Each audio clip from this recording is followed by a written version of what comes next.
Bienvenidas y bienvenidos. Hoy nos metemos de lleno a revisar un tema clave, pensando mucho en repasos tipo ENAM, las 5 patologías principales del oído interno. Tenemos aquí la información esencial sobre BPBP, enfermedad de Meniere, neuritis vestibular, laberintitis y el neurinoma del acústico. La idea es, sacar lo más importante que quede claro y fácil de recordar. A ver, vamos a empezar a desglosar esto.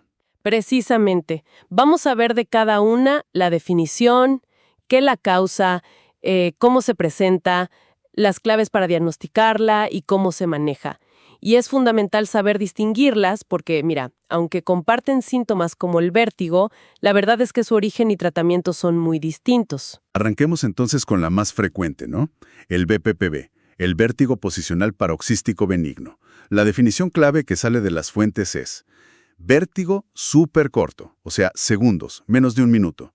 Y muy importante, que se dispara con los cambios de posición de la cabeza. Ajá. Y lo crucial, lo que siempre hay que recordar, sin hipoacusia. Tampoco hay otros síntomas neurológicos. Es el campeón de la frecuencia, ¿verdad? Totalmente. Y lo interesante es la causa, la fisiopatología. La canalitiasis. Imagínate que tenemos como unas piedritas, son las otoconias, cristalitos de carbonato de calcio, que normalmente están en el utrículo. Claro. Pues se desprenden y empiezan a flotar en la endolinfa, en el líquido del oído interno. Lo más común, dicen las fuentes, es que caigan en el canal semicircular posterior, como en un 76% de los casos. O sea, la mayoría de las veces es ahí. Exacto. Y ese movimiento de las otoconias cuando mueves la cabeza es lo que genera esa señal errónea de vértigo tan fuerte. Incluso, fíjate, algunas fuentes lo relacionan con falta de vitamina D u osteopenia, por el tema del calcio. Entendido. ¿Y cómo se siente esto? ¿Qué es lo que cuenta el paciente? Las fuentes pintan un cuadro muy típico, ¿no? Sí, muy característico. Es un vértigo que te hace girar todo, pero dura poquísimo, menos de un minuto seguro. Y aparece justo con movimientos súper cotidianos. Al acostarte, al levantarte, si te giras en la cama o incluso al mirar para arriba. Ajá. El típico se me mueve el piso al hacer algo específico. Eso mismo. Puede dar algo de náusea, pero, y esto es clave, la audición está perfecta. Ni zumbidos, ni sensación de oído tapado, nada de eso. Bien. ¿Y el diagnóstico? ¿Se confirma con alguna prueba? Pues mira, se basa mucho en esa historia clínica y en lo que encontramos al explorar al paciente. La maniobra estrella es la de Dix-Hallpike. Está hecha justo para provocar el vértigo si el problema está en ese canal posterior. Ok, ¿y qué se ve si es positiva? Pasan dos cosas. Primero, el paciente siente el vértigo. Y segundo, nosotros vemos un movimiento en los ojos, un nistagmo, muy particular. Es torsional, como que el ojo gira, y vertical, hacia arriba, y bate hacia el oído que está abajo en la maniobra. Entiendo. Y tiene otras características. Tarda un poquito en aparecer, unos segundos, dura poco, menos de un minuto, y es fatigable. O sea que, si repites la maniobra rápido, la respuesta disminuye o desaparece. Esto último es súper importante para diferenciarlo de otras cosas. ¿Y el tratamiento? Aquí viene lo curioso, ¿no? Que no es con pastillas principalmente. La maniobra de Epley, que es la de reposicionamiento. Es la primera opción para el canal posterior. Es como, digamos, guiar a esas otoconias de vuelta a su sitio, al utrículo. Casi como un arreglo mecánico. Tal cual. Los fármacos como la betahistina, se pueden usar si hay mucha náusea o mareo residual, pero de forma puntual. No arreglan la causa. Perfecto. Entonces, puntos clave del BPPB, para no olvidar, pensando en el ENAM. Causa más común de vértigo periférico. Diagnóstico, Dix-Hallpike. Tratamiento, Epley. Y los dos no. No hipoacusia, duración menos de un minuto. Eso es. Clarísimo. Vale. Dejamos las piedritas sueltas y pasamos a otra cosa. La enfermedad de Meniere. Aquí ya no es algo mecánico y breve, ¿verdad? Hablamos de algo crónico relacionado con los líquidos del oído. Exacto.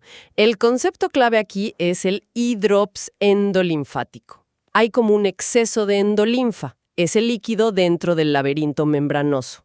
O se produce mucho o no se reabsorbe bien, y eso aumenta la presión interna.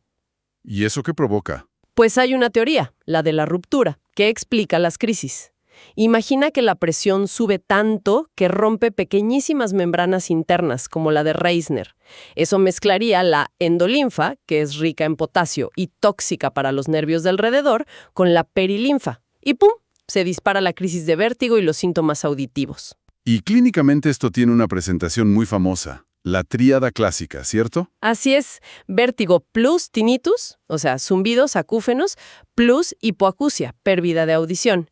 Y muchas veces se suma una sensación de oído tapado, de plenitud óptica. Hablemos del vértigo. Es como el del BPPB. Vienen crisis recurrentes y lo más característico es cuánto dura, entre 20 minutos y 12 horas. Muchísimo más largo. Horas. Eso debe ser terrible. Sí, puede ser muy incapacitante, con náuseas, vómitos. Deja a la persona KO. ¿Y la audición, el tercer punto de la tríada? ¿Cómo es esa pérdida? Es una hipoacusia neurosensorial, pero tiene la particularidad de ser fluctuante, sobre todo al principio. O sea, la audición empeora con la crisis y luego puede mejorar un poco. Típicamente, empieza afectando las frecuencias bajas, los tonos graves. ¿Y eso se queda así? Lamentablemente, con el tiempo y las crisis repetidas, la pérdida tiende a progresar. Afecta más frecuencias y se vuelve más permanente. Comprendo. Para el diagnóstico, entonces, ¿qué se necesita? Se necesitan criterios clínicos claros. Al menos 2 crisis de vértigo espontáneo con esa duración típica, de 20 minutos a 12 horas, y además demostrar con una audiometría que existe esa hipoacusia neurosensorial, sobre todo en frecuencias bajas o medias, documentada al menos una vez. Ok. ¿Y el manejo? Si es crónico, supongo que hay tratamiento para las crisis y para prevenir, ¿no? Exacto. Durante la crisis aguda, mucho reposo y medicamentos para el mareo, como el dimenhidrinato. Pero lo fundamental en Meniere es el manejo a largo plazo. ¿Qué incluye eso? Varias cosas clave que mencionan las fuentes. Dieta baja en sal, muy estricta. A veces se usan diuréticos, como la acetazolamida, para intentar bajar esa presión de líquido, y la betaistina. Además, evitar posibles gatillos, cafeína, alcohol, tabaco y manejar el estrés. ¿Y si nada de eso funciona? Bueno, si el vértigo sigue siendo muy invalidante, se pueden probar inyecciones de esteroides intratimpánicos. Y en casos ya muy rebeldes, se puede usar gentamicina intratimpánica, pero con mucho cuidado porque puede dañar más la audición. La cirugía es muy rara vez necesaria. Resumiendo para el ENAM, sobre Meniere. Tríada clásica.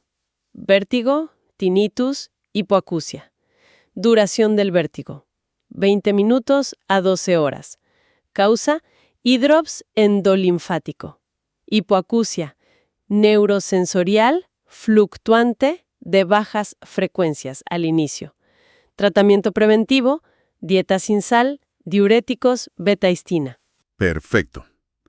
Cambiamos de tercio. Ahora una inflamación aguda, la neuritis vestibular. El nombre lo dice, ¿no? Inflamación del nervio vestibular. Eso es, afecta la parte del equilibrio del octavo par craneal.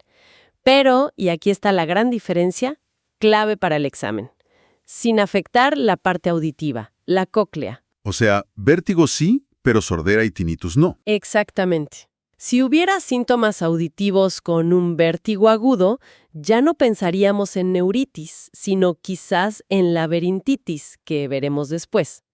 La causa más aceptada es viral. Muchas veces pasa después de un resfriado o una infección respiratoria. Se sospecha del herpes simple tipo 1. ¿Y cómo se presenta? Me imagino que si es una inflamación aguda del nervio del equilibrio, debe ser fuerte. Sí, suele ser bastante aparatoso. Un inicio brusco, a veces en pocas horas, de un vértigo muy intenso y además continuo. No son episodios cortos, es estar mareado todo el tiempo durante días o incluso semanas. Uf, suena fatal. Y lo es. Causa muchas náuseas, vómitos, una inestabilidad tremenda al caminar. La persona tiende a caerse hacia el lado del oído enfermo. ¿Cómo se confirma el diagnóstico? ¿También con maniobras? El diagnóstico es sobre todo clínico, reconociendo ese cuadro de vértigo agudo y continuo sin sordera. Pero sí, hay signos en la exploración que ayudan mucho. La prueba de impulso cefálico, o HIT, suele salir positiva, alterada. ¿Qué indica eso? Indica que el reflejo que nos mantiene la mirada estable cuando movemos rápido la cabeza está fallando en el lado afectado. También se ve un nistagmo espontáneo, que suele ser horizontal o un poco rotatorio, y que bate la fase rápida hacia el lado sano. Hacia el lado sano. Interesante. Sí, y es unidireccional. Siempre bate igual, y se quita o disminuye si el paciente fija la vista en algo. Eso es típico de un problema periférico. De hecho, hay un conjunto de pruebas llamado HINTS que ayuda mucho a diferenciar si el vértigo es periférico, como la neuritis, o central, como un ictus, que es mucho más grave. Entendido. ¿Y el tratamiento para esta neuritis? Dos cosas principales según las fuentes. Primero, corticoides como la prednisona, pero dados pronto, en los primeros días. Parece que ayudan a acelerar la recuperación. Ok, corticoides. ¿Y segundo? Fundamental. Rehabilitación vestibular temprana. Empezar cuanto antes con ejercicios específicos para que el cerebro aprenda a compensar el fallo de ese oído. ¿Y los medicamentos para el mareo, tipo dimendrinato? Sirven para aliviar al principio, pero ojo, solo muy pocos días, 2 o 3 máximo. Si se usan mucho tiempo, pueden frenar esa compensación natural del cerebro que necesitamos para mejorar. Entonces, fijas ENAM para neuritis vestibular. Vértigo intenso y largo, días, semanas, sin hipoacusia. Diagnóstico clínico con HIT positivo y nistagmo periférico o HINTS periférico. Tratamiento, corticoides pronto plus rehabilitación vestibular. Cuidado con abusar de los sedantes vestibulares.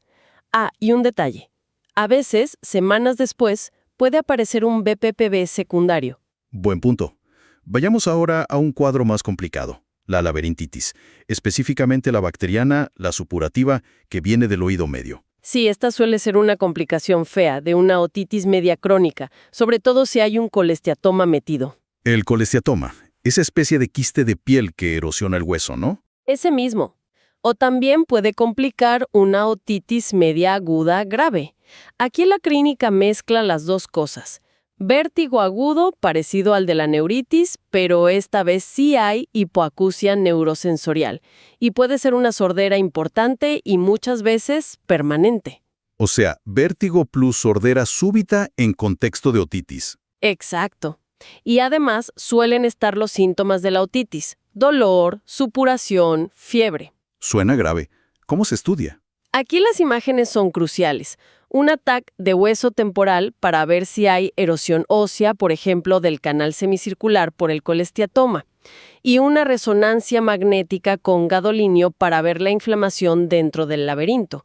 Y súper importante, descartar que la infección se haya ido al cerebro, meningitis, abscesos. ¿Y el manejo? Me imagino que es urgente. Es una urgencia, hay que empezar ya con antibióticos por vena, de amplio espectro, que lleguen bien al oído y al cerebro. Y si la causa es un colesteatoma o una mastoiditis complicada, necesita cirugía urgente, una timpanomastoidectomía para limpiar la infección. ¿Algo más? Sí, a menudo se usan también corticoides para bajar la inflamación y tratar de evitar una secuela tardía que es la laberintitis osificante, que es como si el laberinto se osificara por dentro, causando sordera y problemas de equilibrio permanentes. Claro. Hay otras laberintitis, ¿no? Virales o serosas. Sí, pero esta bacteriana por complicación de otitis es la que hay que tener en mente como emergencia, por el riesgo de secuelas. Fija ENAM para laberintitis supurativa. Sospecharla si hay vértigo plus hipoacusia neurosensorial en alguien con otitis media, sobre todo crónica con colesteatoma. Clave: vértigo plus hipoacusia plus infección ótica. Manejo: antibióticos IV plus cirugía se aplica. Riesgo alto de sordera definitiva. Vale. Y llegamos a la quinta, que es totalmente diferente. Un tumor. El neurinoma del acústico o schwannoma vestibular. Importante. Es benigno, ¿verdad? Sí, es benigno, de crecimiento lento. Se origina en las células de Schwann, que son las que envuelven el nervio vestibular, la parte del equilibrio del octavo par. ¿Suele ser en un solo lado? La gran mayoría sí, son esporádicos, unilaterales. Pero hay un pequeño porcentaje, como un 5%, asociado a una enfermedad genética, la neurofibromatosis tipo 2, NF2, y en esos casos sí suelen ser bilaterales. ¿Y la clínica es tan explosiva como las anteriores? No, para nada. Es mucho más lenta, más insidiosa.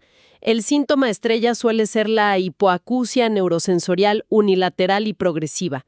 Una sordera en un oído que va empeorando poquito a poco a lo largo de meses o años. Ajá. Sordera lenta en un oído. ¿Algo más? Casi siempre se acompaña de tinnitus, un pitido o zumbido constante en el mismo oído. El desequilibrio leve es común, pero el vértigo fuerte y rotatorio es menos frecuente que en las otras, aunque puede pasar. ¿Hay algún dato en la audiometría que sea típico? Sí, algo muy característico que citan las fuentes es la mala discriminación de la palabra. El paciente oye el sonido, pero no entiende bien las palabras. Mucho peor de lo que esperarías por su nivel de audición. Eso te orienta a que el problema está en el nervio, no solo en la cóclea. Entiendo, como una distorsión. Exacto. Y si el tumor crece mucho, puede apretar otros nervios. El trigémino dándote numbness facial, el facial causando debilidad en la cara, o incluso el tronco cerebral. Diagnóstico. ¿Cómo se confirma? Primero, la audiometría, que muestra esa sordera neurosensorial unilateral peor en agudos y la mala discriminación. Los potenciales evocados auditivos, verá, también ayudan.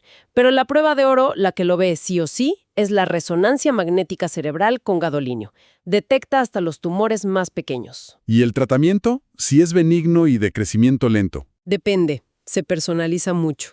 Si el tumor es pequeño, no da síntomas o el paciente es mayor y tiene otros problemas, se puede optar por la observación vigilando con resonancias periódicas. ¿Y si hay que tratar? Hay dos opciones principales.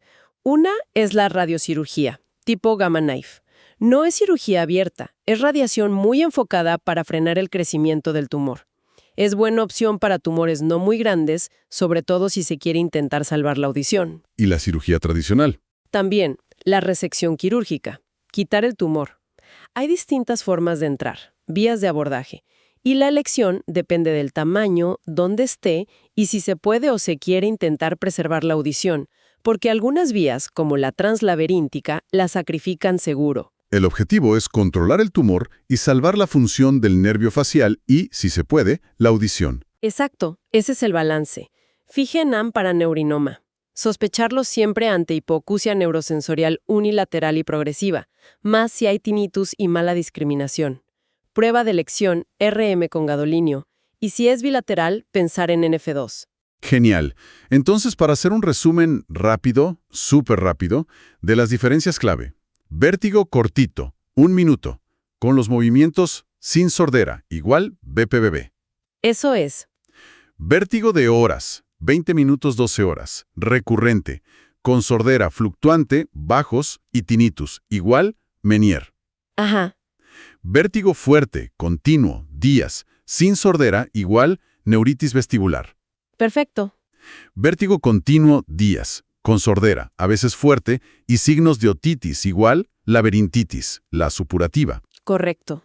Sordera unilateral progresiva, plus tinnitus, con vértigo menos importante, igual neurinoma. Has dado en el clavo. Esos son los perfiles básicos. La presencia o ausencia de síntomas auditivos y cómo es el vértigo. Duración, patrón, son las claves iniciales para empezar a diferenciar. Y bueno, con esto creo que hemos hecho un buen recorrido por estas 5 patologías del oído interno, sacando lo esencial de las fuentes, muy enfocado a lo que se pregunta en exámenes como el ENAM. Vimos desde problemas mecánicos como las otoconias hasta líos de líquidos como Menier, inflamaciones agudas y tumores. Recordar esas fijas ENAM de cada una ayuda mucho, sí. Pero al final, la clave es reconocer los patrones clínicos y saber qué prueba pedir para confirmar cada caso, en la vida real. Y en la práctica, ¿qué significa todo esto? Pues que saber diferenciarlas es vital para poder ayudar bien a alguien que llega con mareo o problemas de audición, ¿no? Darle el manejo y el pronóstico correctos. Totalmente. Y como reflexión final, para no quedarnos solo con el libro, pensemos que en la clínica real a veces los síntomas se mezclan o las presentaciones no son tan típicas, sobre todo al principio. ¿Y cómo influyen otras cosas, no? La edad del paciente, si tiene migraña, ansiedad, problemas vasculares, todo eso puede cambiar cómo se presenta y cómo responde al tratamiento. Ahí es donde entra el ojo clínico. Un tema para seguir profundizando sin duda.